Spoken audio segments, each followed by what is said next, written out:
Aquarius, Aquarius, do do do do do do do, Aquarius, do do do do do, Aquarius.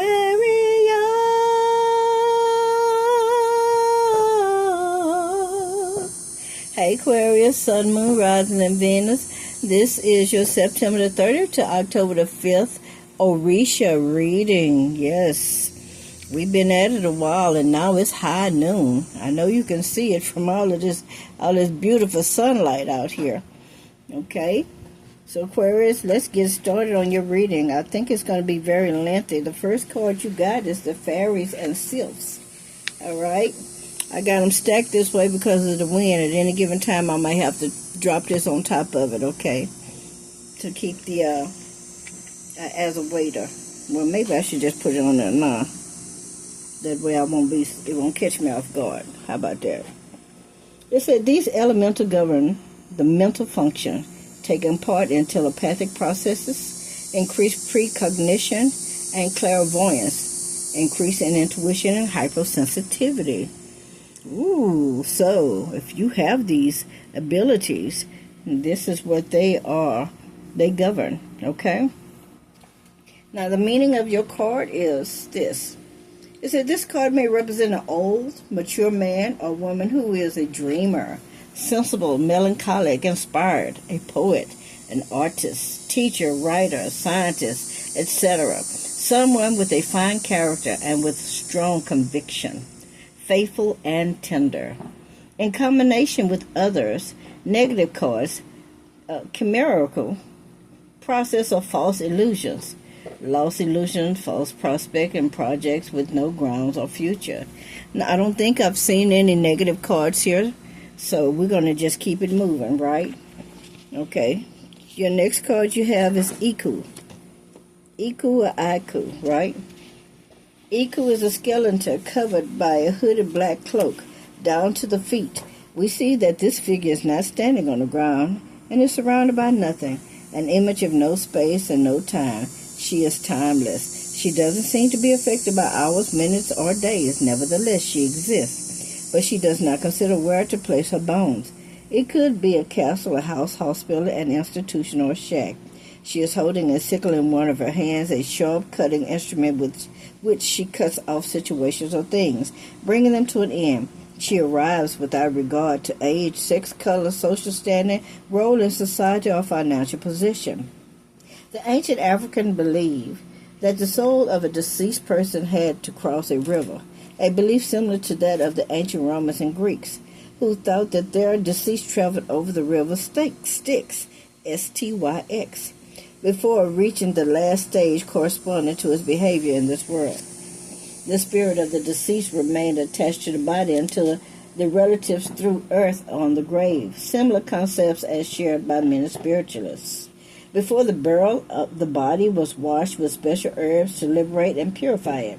According to the spiritual affinity between the deceased and the herbs, he was shaved, dressed in the best clothes and jewelry, and then placed in a tomb with his dearest possessions or belongings, and with food to feed himself during the trip to the world beyond. His partner mourned and tried to respect even the slightest detail to avoiding offending or disturbing the spirit. For an example, avoiding the use of special or luxurious adornments, and instead wearing ragged, worn out, or torn clothes. A symbol of Egun, E-G-U-N, which means dead or spirit of death. Other examples include purposely neglecting the hair or shoes, doing minimal housekeeping, avoiding bathing oneself, etc. This is done so that the bereaved understands the pain and affliction of the deceased. This will also facilitate access to the next plane upon death, thus ensuring that Egon not be disturbed or persecuted. At present, both Santeria, devotion, veneration, and respect for saints of Orishas, and Candomble,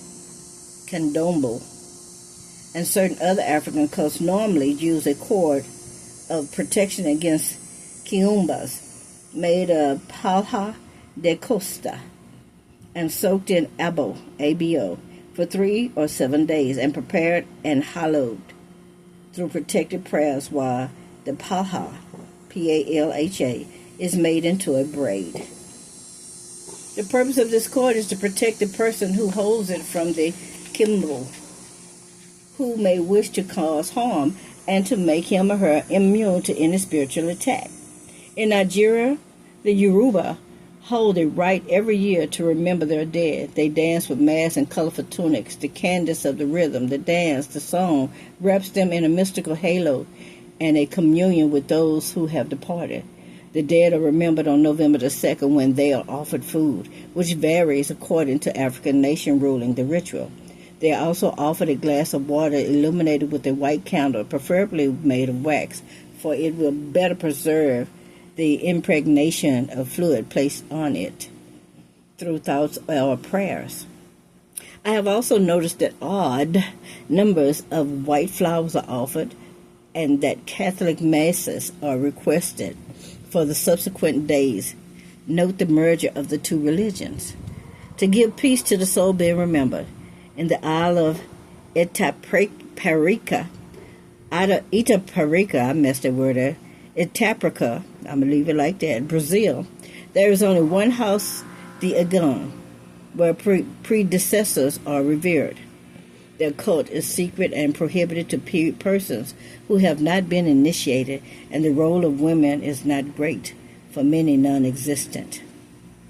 The meaning of this card in the upright Aquarius, it says end of something, change or transmutation, metamorphosis, sign of disease, peak of something, transformation into another thing. This could also mean renewal.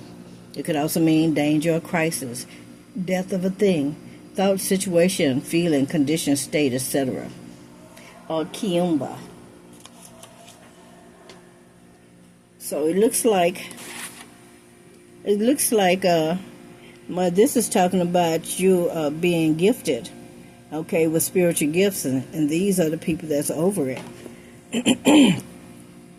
And this one is talking about there being some kind of transformation that's happening to you, okay, and it could have anything to do with anywhere from a disease, all right, to a feeling, a situation, or a condition. So I take it that there's something about to take place or something about to change in your life. All right, and I'll take it as a good thing, not a bad thing. Your next card is the message from air. Now, the air card is also part of you, Aquarius. Now, your reading, like I said, is going to be lengthy, so I'll try to get straight to it. The meaning of this card in the upright, it says, stick to what you have agreed and do not let yourself down. You have the inspiration and protection necessary to finish your work, creation, project, task, or procedure. All right? They say negative things will disappear and your capacity will be seen. Tune up your senses and train yourself more intensively because there will be a great prospects for you. So definitely, this card correlates with your first card, the sylphs and the fairies, okay? Yeah, and also this one is talking about you going through a transformation. All right, look like you're about to get a spiritual upgrade. Congratulations. I like this. I like that for you, Aquarius. All right, let's see what's coming up here. You got the Six of Fire. Yes, indeed. Let's see what the Six of Fire means for Aquarius. Okay. All right, it says, 6.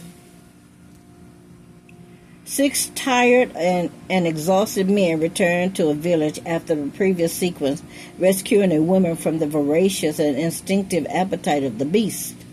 Each of them is clutching a torch, which seems to be brighter as evidence of their victory. They pull a net holding the body of the feared beast. This is saying you got some victory coming in. All right, some